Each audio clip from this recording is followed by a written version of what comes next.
because I don't want to bust through the door. Because that kind of, I don't know Well, if that would ruin you're the gonna surprise no, or you're not. gonna have the element of surprise. It's like I told you Oh, guys. okay. You guys are gonna So have I a could. full round, a full round of whatever your actions are. Your movement, your standard, and Okay. bonus. Yeah, you'll have a full round of free actions. Okay. Well, that's probably what we should do. Then is just Yeah. maybe go around to that double doors and bust in, guns a blazing, so to speak. You could do that too. You could go in both ways if you want to. I mean, you could literally go in both ways if you want. Do you want to do that? You want to split it up and maybe hit them from both angles? So I've got my gear now. I've got my longbow. I don't really have to be right up next to him, I guess. Yeah, yeah. You'll be able to hit them at range, and plus you'll still get sneak attack with a bow anyway. So that's Okay. if somebody's in there. But I'll go ahead and I'll play Gimli. So we all know what Gimli Grim would do in this case. He's gonna bust in. We all know what Gimli would do. All right, so first off, is anybody going to the double doors? I need to know Yeah, that. I want to go through the double doors. Okay. Can I just move my guy over there? Yeah. So that's going to take you. That's going to basically be. I would say it's probably going to be your action as opening the door. Let me double check something real quick. Because that's actually a door with handles and whatnot. Let me check something.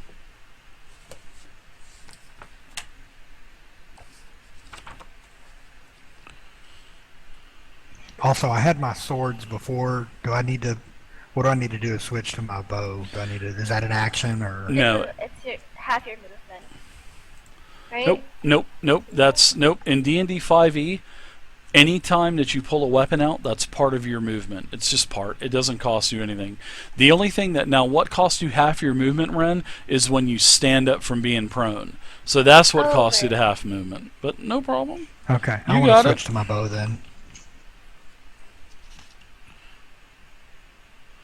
Okay, so here are a few examples of the sorts of things you can do in tandem with your movement and action. You can draw a sheath of the sword, you can open or close the door, so as part of your movement, you can open up that door. I just wanted to double check that was on the list. So cause an action. Nope. Okay. Nope. I just wanted to double check that so it didn't cause you an action. So, all right. Good. Okay. Yeah, Lewis, that's a good one too. I use that quite often also. All right, so you're going to go in from the east. Gimli Grimm's going to go in from. He's going to go in right after. Calder's already in there basically. So Calder's in there. He gets about halfway. Gimli Grimm yells "Reaping Strike," bashes through the door, almost knocking down one of the other women in there working. So you guys all get everybody gets basically a free round. You get free movement, free action. So Gimli. That's not what I wanted to do. All right. Well, Gim, I didn't see any game. So what do you want to do, Gim, real quick? If only the gnome is in there, I want to go in through that door before the guy serves the drinks and blow my horn of blasting. Okay. So you want to go in. You still want to charge in and blow the horn of blasting, though, right? That's what you want to do. Yes, sir. All right. All right. So all this happens simultaneously. We'll let you get the door open. Also, Rasman. So doors open. You can now see, and you can see 3 dwarves there. Just as you bust in, Gimli Grim also busts through the door and sounds the horn of blasting. When I hear that door open behind me, Yeah, as soon as Gimli Grim goes in, this horn of blasting goes off. Everybody just cringes. That horn of blasting just basically reverberates off of all the walls. The horn of blasting is I believe a 60-foot. Let's see. It's a 60-foot cone. 60-foot cone. So basically, Gim's gonna hit pretty much he's gonna hit the server. He's gonna hit the dwarves as well. He'll barely miss Farland because he can't see Farland anyway because he's invisible. So that is pretty much what is going to happen. I got a black screen. Don't see the map. Okay, well, you're going in from the door from where the server was, right?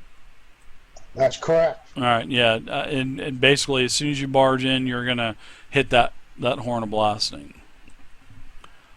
So yeah, you're gonna hit all three dwarves, and you're also gonna hit the server, which is kind of in front of you as well. So why don't you let me know when you're back in, and we'll do the horn of blasting roll, see if anything happens with that. So let's go ahead and do. Seeing that you're already in the room, Farland, you can go ahead and take your free move, but don't move. You see basically Gimli using that horn of blasting. So Yeah, I see him come in. Yeah. And we're just I'm waiting more for him to worried load about in. that door behind me. When it opens, when I hear the handle start moving. Yeah, you definitely hear it burst open behind you, and as you glance back, Okay. you can see that the Wood Elf Rasman is standing there. I just move next to the door, the opposite door from where he's coming in at. Why does the server have to be in the damn way? What is what, Gim? The guy serving the drinks, he's in the way. That's just the way. This is the way that he went in. Okay, well, here goes the horn. Sorry, sucker. Wow. Collateral And damage. he was just serving drinks, man. Come on. Old horn of blasting. Oh my god.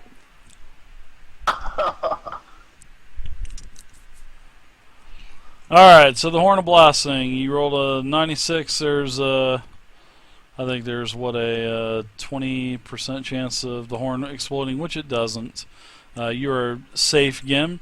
So I am going to go ahead and do a DC 15 dexterity save on all three of these people. I'm gonna go ahead and roll them here on my dice game. So let's take a look at good old Calder here.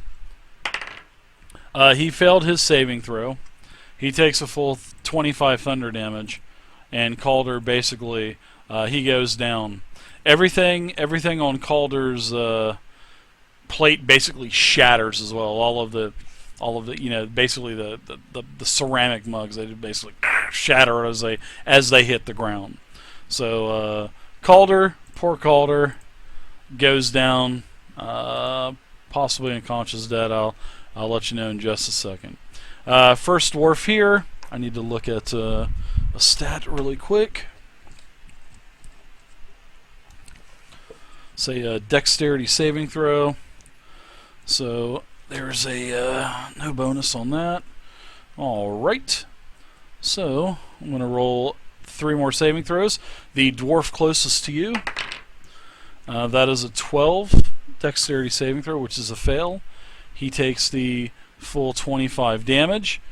He is in rather bad shape. And Gimli Grim, you notice him as being the dwarf smith back in the other room. You notice him as being the smith. But he seems to be in rather bad shape. The one that was went invisible and took off. Correct. Yep. That is definitely him. Alright, the second dwarf that looks like to be his twin brother. I'm going to go ahead and roll his saving throw too, his dex saving throw. That is a fail at a 5. So, nice again. He takes 25 damage. He's in pretty bad shape as well. So, I'm going to put him.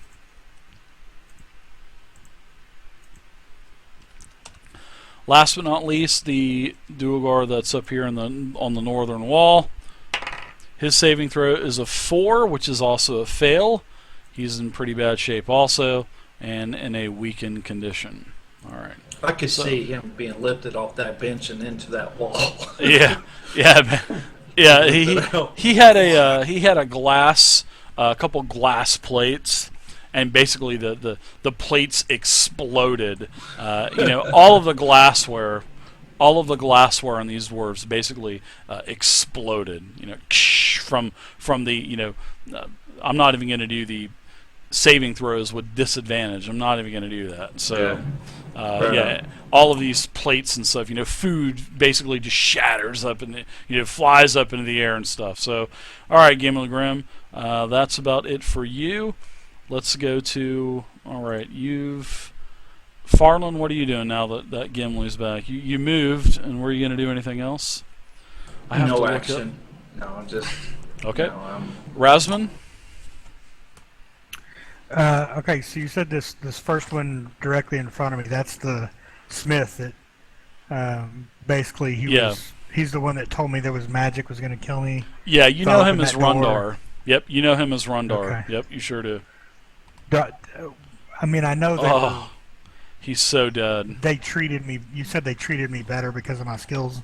Yeah, but they were still treated you bad, they were though. still okay. Oh yeah. Okay. Well, then I'm gonna. Is the server? Is he down? Is he laying down, or do I have to? He's face down. He doesn't appear to be moving whatsoever. So it won't hinder my shot if I shoot at Rundar. No, you're not gonna have. Okay. Yeah, you're not gonna have any kind of cover bonus. So you got a straight shot, no negative modifiers. Okay. I'm gonna take my longbow and shoot at Rundar. Sounds good. As the Wood Elf fires his first arrow and hits with a 19 versus armor class. He hits for a total of 11 piercing damage, and basically sticks an arrow in the back of the upper back of Rundar, as Rundar seems to be staggering, getting up.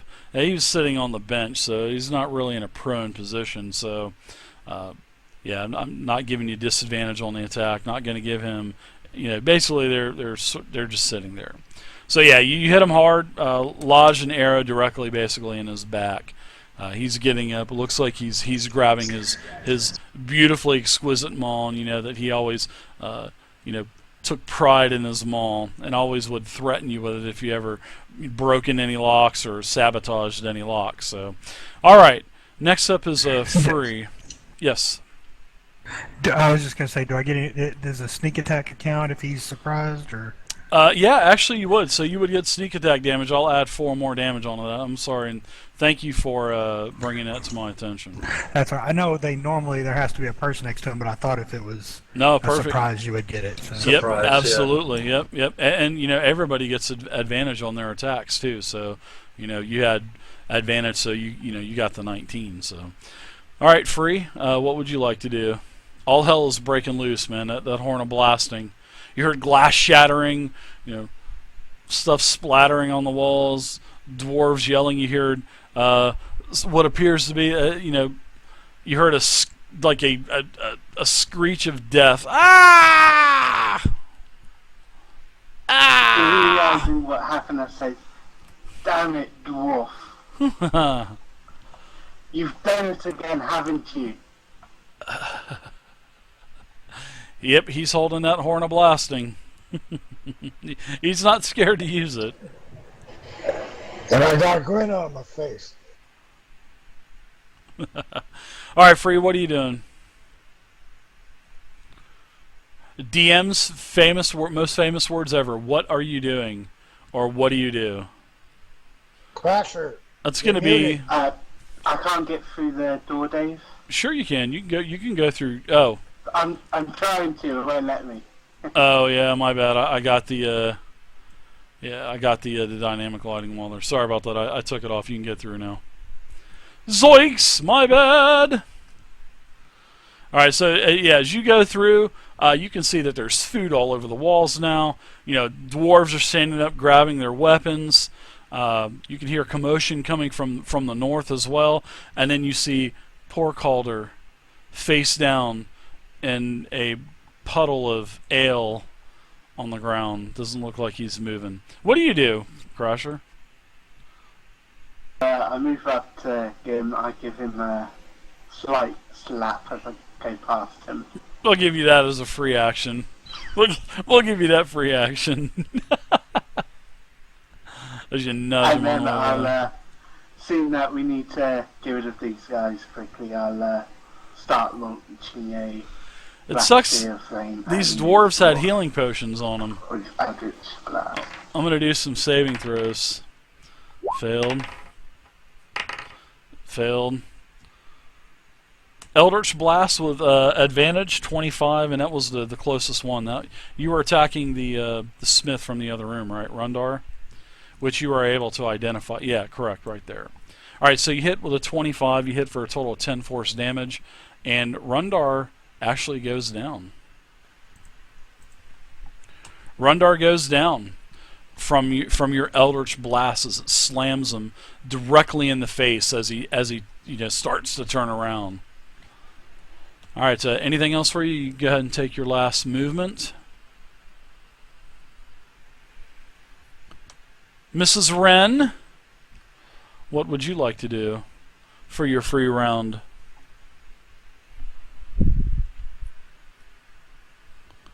Let's see. Well, hearing the horn of blasting go off, that's a bit of a bad sign. Seeing as he went right after the serving man.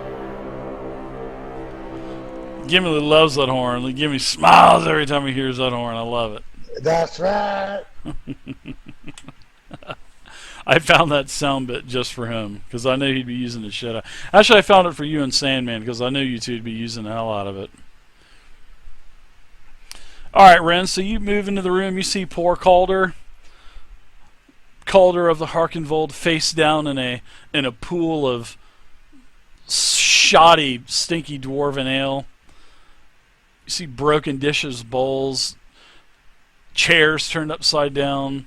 You see one of the Duergars on the ground, face down. A couple others grabbing their weapons. Looks like they're heading into attack. Well, my first thought comes to mind is to stabilize Calder first. Go ahead and cast Spare the Dying, which will stabilize him with touch. Okay, so you go down. You go down on Calder. You do your thing. You cast your spell, but you notice that there's no response from Calder. He appears to be past the point of basically no return. You notice that he's not breathing or anything, and that's as you use Spare the Dying. It just simply does not bring him back. It does not stabilize him. The wounds that he's suffered internally are just too great. You can see that basically he's bleeding from the eyes, bleeding from the nose, blood coming from the mouth, from basically all of the orifices on his head. He's down. He's down. Damn! Kill them! Blame it on my malware. It wanted to update. That's what froze my computer. All right. This computer you speak of. All right. So let's see. So that was a cantrip. yep, you can still cast Sacred Flame or something if you'd like. Let's do it. I'd like to cast Sacred Flame on the one over here.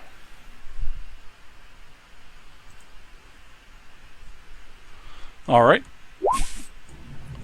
Sounds good. Hail the Raven Queen. All right, let me do a dexterity saving throw. Yet another dexterity saving throw. All right, I rolled an 18. So I made my saving throw. Unfortunately, your Sacred Flame didn't work. If you got any more movement, you can go ahead and do movement if you want. I think that's it for my movement. Yeah.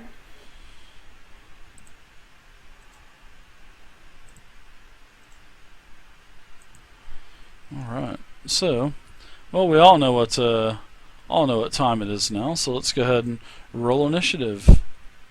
You guys had a very good first round. Very good first round. I do want to commend you on that.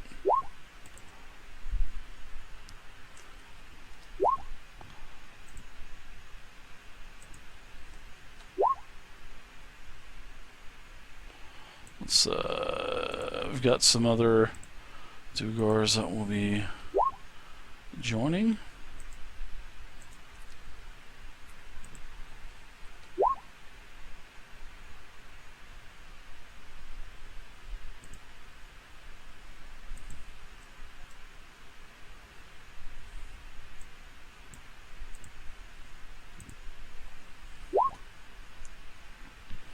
All right.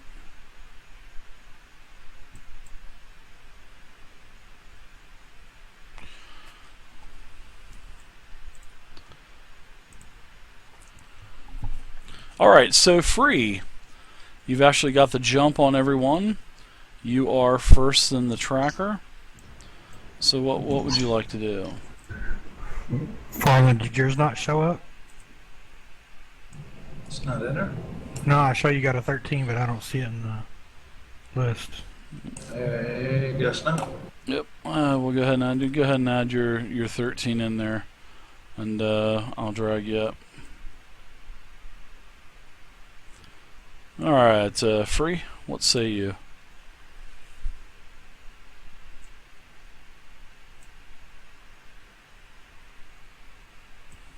Ugh. So trying to get rid of this guy as quickly as I can. Let me add that in. And move up towards him.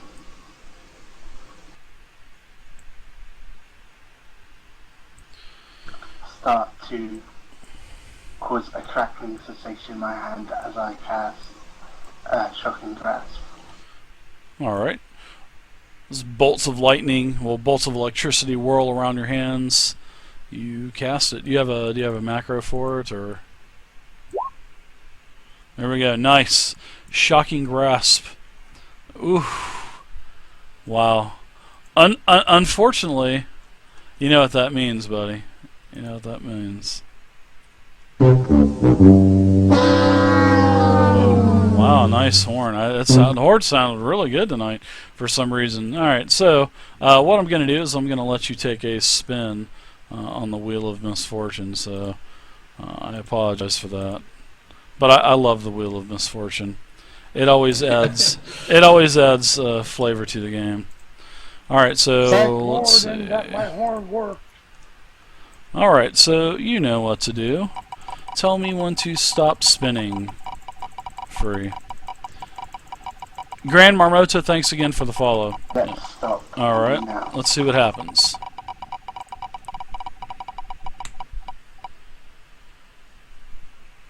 All right, so you got a 78-79, which is probably not going to be good. Oh, your enemy was so agile that you missed him and hit yourself. You basically grabbed yourself. I guess you were slipping on some of the food in the broken plates. So what you're going to do is you're going to roll damage on yourself. And, well, actually, we'll just take the damage that you actually casted. And let's see, you'll also be stunned until the end of your next turn. So we'll say that you basically grabbed yourself, even though you missed him. You did a total of 4 lightning damage. Not too bad.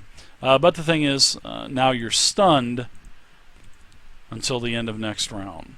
So, wow, that sucks. So, go ahead and put the little stunned condition on you.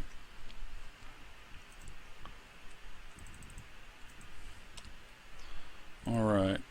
Yep, So, just trying to find what picture it is. I think it's the lightning bolt. There's a little handout on your character sheet right under the player's handbook. Yeah, I'm just looking to see what it is now.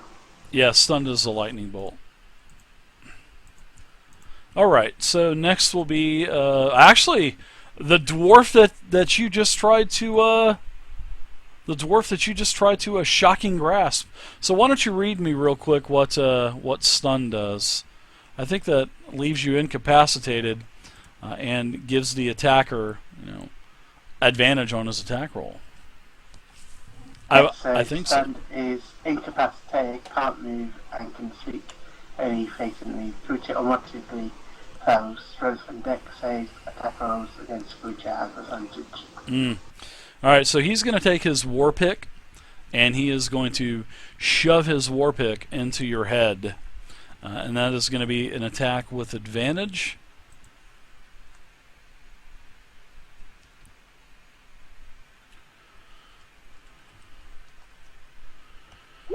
Alright, and his attack with advantage is unbelievable. With a crit. But, hey, that's not too bad, because his damage is really not too good to begin with. So let's go ahead and roll an additional d8.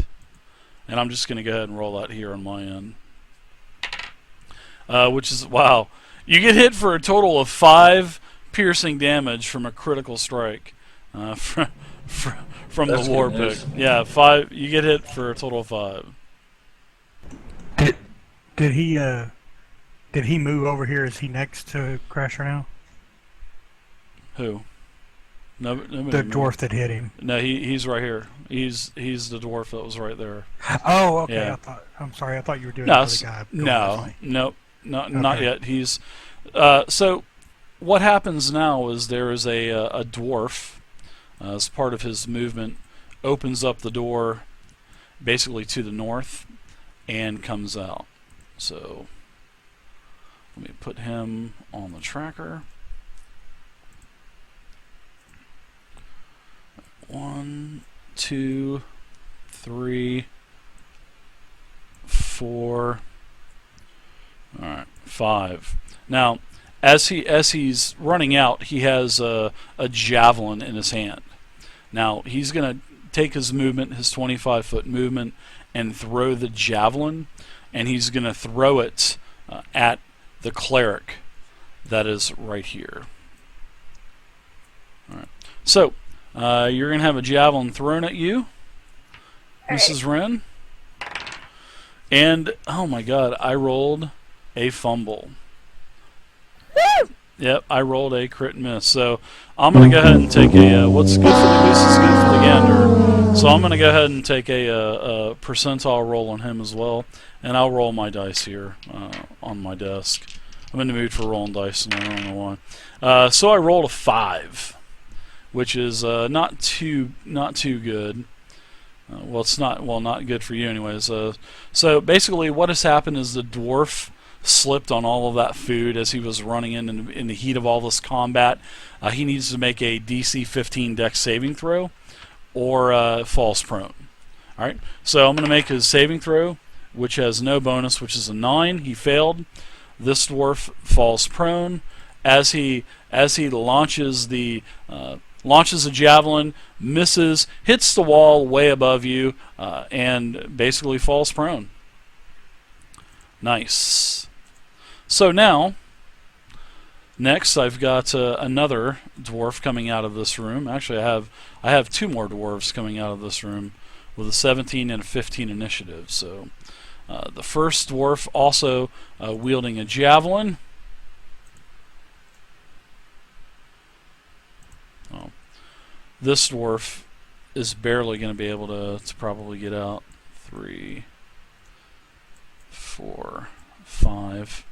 All right, so he's here. The only thing that he can really do with his javelin, with the range of the javelin, he's going to be able to throw it at free. Now, when he throws it at free, I'm going to give him some cover bonus because of the dwarf that's standing in front of him. So I'm going to give you I'll give you a couple +2 AC or something for that. So I'm going to go ahead and roll. I think all attacks against you have advantage, right? Don't they? They do, yeah. Okay. So I'm going to go ahead and roll 20-sided twice. And that's with advantage, that's a 22. 22 versus your AC. Well, your AC's got 2 as a bonus. So I think the 22 still hits, right? All right, cool. All right, so I'm going to go ahead and do the javelin damage, which the javelin damage is 1d6 plus 2. For a total of 5 piercing damage. And at the end of this, this Duergar enrages. and blows up to about 8 to 9 foot tall, like 7 foot wide, just like what